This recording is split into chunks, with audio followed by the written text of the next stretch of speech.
Maka sang bapak ini mengatakan, saya akan menghalalkan apa yang telah kamu makan dari apel saya dengan syarat engkau harus menikahi anak gadis saya. Tetapi anak gadis saya itu adalah gadis yang cacat.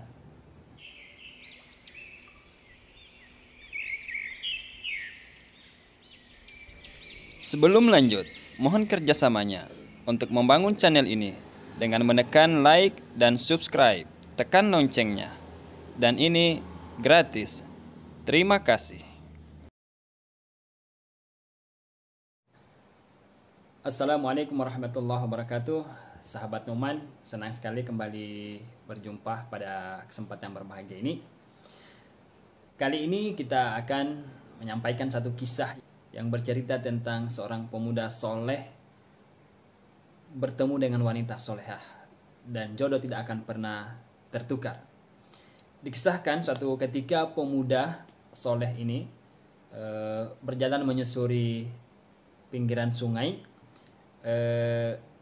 Tatkala pemuda ini berada di pinggir sungai, ia melihat sebiji apel yang hanyut di bawah air. Maka karena rasa lapar yang mendera, pemuda ini meraih apel itu dan serta merta memakan apel itu. Tatkala sudah masuk ke dalam perutnya, pemuda ini baru ingat bahwa apel ini tentu ada yang punya. Apel ini tentu berada dari kebun, dan kebun itu tentu ada pemiliknya. Maka pemuda ini merasa bahwa dia telah memasukkan makanan yang tidak halal ke dalam perutnya. Maka dia berusaha menyusuri pinggiran sungai, mencari di manakah gerangan apel itu berasal. Dan setelah beberapa saat menyusuri sungai ke atas, pemuda ini benar berjumpa atau melihat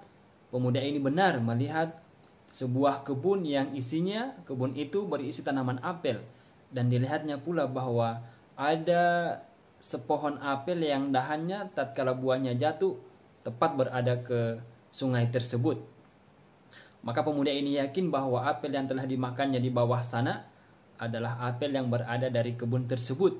Maka pemuda ini masuk ke dalam kebun. Dikisahkan pemuda ini bertemu dengan seorang bapak. Tatkala memperkenalkan diri, maka pemuda ini bertanya apakah bapak adalah pemilik kebun ini.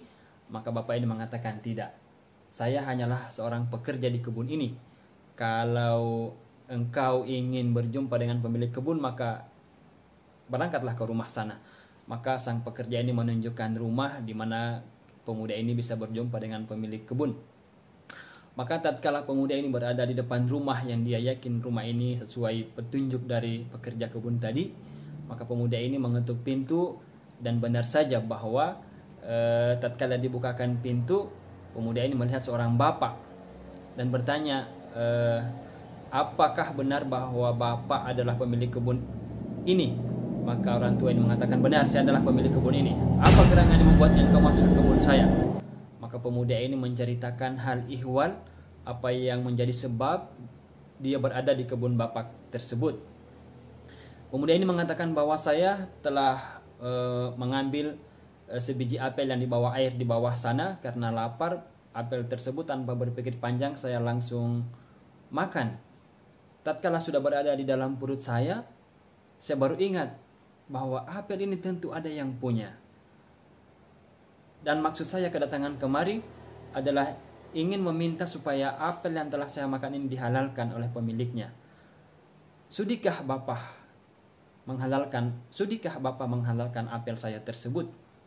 Maka bapak ini melihat bahwa di depannya ini adalah seorang pemuda soleh. Jarang ada pemuda yang memperhatikan perkara halal yang masuk ke dalam perutnya. Maka sang bapak ini mengatakan, saya akan menghalalkan apa yang telah kamu makan dari apel saya dengan syarat. Apa syaratnya? Tanya pemuda tersebut.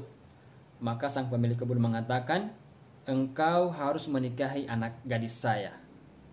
Tetapi anak gadis saya itu adalah gadis yang cacat. Dia buta tidak melihat, dia tuli tidak mendengar, dan dia cacat, tidak bisa berdiri. Maka serta merta pemuda ini tercengang. bagaimana bisa akan menikahi perempuan semacam itu, gadis seperti itu. Kan tetapi karena tidak ada pilihan lain yang bisa menyebabkan yang telah dia makan dihalalkan, maka apa boleh buat pemuda ini menerima syarat tersebut. Maka pemuda ini mengatakan kepada sang pemilik kebun, baiklah, saya akan menikahi anak gadis engkau asalkan apel yang telah saya makan engkau halalkan. Baik, berlanjut kisah, maka dinikahkanlah pemuda ini dengan gadis pemilik kebun tersebut. Setelah ijab kabul dan di malam harinya, malam pertama, sang pemilik kebun ini menyampaikan kepada pemuda ini yang sekarang menantunya untuk masuk ke dalam kamar pengantin menemui istrinya. Setelah memasuki kamar dan mengucapkan salam, pemuda ini kaget. Ternyata salamnya dijawab oleh istrinya tersebut, gadis tersebut. Berarti istrinya ini bukanlah perempuan yang tuli, sebagaimana yang disampaikan oleh mertuanya sebelumnya. Dan ternyata istrinya ini juga melihat. Dia bisa melihat wajah suaminya, membalikkan badan kepada suaminya. Dan ternyata istrinya ini bisa berdiri, tidak pincang. Maka pemuda ini keluar kamar dan menemui mertuanya, sang pemilik kebun. Engkau telah menipuku, kata pemuda ini. Maka bertanya mertuanya, bagaimana bisa saya telah menipumu? Maka pemuda ini mengatakan, bukankah engkau mengatakan bahwa anakmu itu pincang, tidak bisa berdiri? Engkau mengatakan bahwa anakmu itu tuli, tidak bisa mendengar. Dan engkau juga mengatakan bahwa anakmu itu buta, tidak melihat. Kenyataannya dia bisa berdiri dan dia menjawab salam saya dan bisa melihat saya. Maka sang pemilik kebun ini yang sekarang mertuanya mengatakan, betul bahwa anak saya itu pincang karena kakinya tidak pernah dia gunakan melangkah ke tempat-tempat maksiat. Dan saya juga katakan bahwa anak saya itu buta karena matanya tidak pernah dia gunakan melihat perkara-perkara yang haram. Dan saya juga mengatakan bahwa anak saya itu tuli karena telinganya tidak pernah dia gunakan untuk mendengarkan perkataan-perkataan yang kotor. Itu adalah istrimu. Terimalah. Itulah kisah yang menarik untuk kita ambil hikmah dan pelajaran bahwa seorang pemuda soleh akan bertemu dengan wanita soleha dan sebaliknya. Teruslah berbenah dan berubah ke arah yang lebih baik dan banyak berdoa. Semoga Allah Subhanahu wa taala mengaruniakan kita, pasangan kita masing-masing adalah orang-orang yang terbaik menurut Allah Subhanahu wa taala, bukan menurut kita. Assalamualaikum warahmatullahi